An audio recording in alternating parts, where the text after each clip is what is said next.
So what kind of cancer did you have, babe? Thyroid and lymph node. Okay, and explain your surgeries. I had 2 surgeries right here where they took out my thyroid and I think 36 lymph nodes the first time.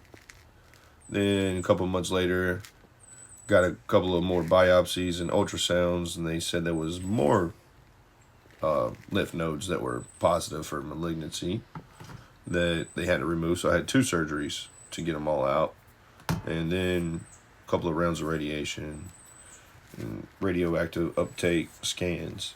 So now how is your health, and now how does that affect your health and not having a thyroid? I mean, it affects it in lots of different ways if you don't take your medicine properly, but I'm pretty good about taking it. Why do you have to take medicine?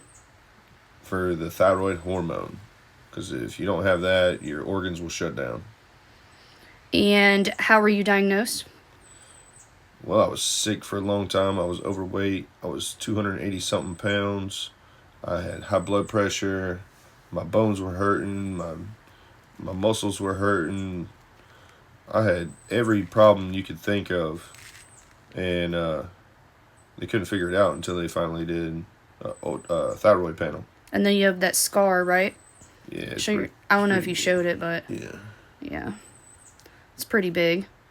So yeah, he had to go through 2 surgeries after the first one. So that's his story.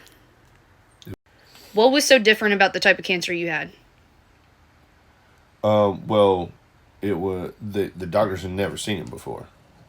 None of the doctors I saw knew what it was.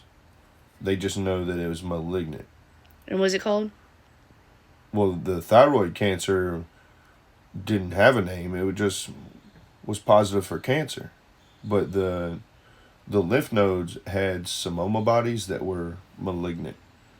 They're not usually found in lymph nodes, but they're like balls of calcium that are calcium covered cancer cells. And then how many doctors did you go in the boardroom with? It was like 8 or 10 doctors that we actually sat around a table and like discussed the fact that this was something they never seen before. They got my permission to do research on it. I thought they were going to get back to me with the research results, but they never did. And they said that it basically looked like snowflakes on my thyroid.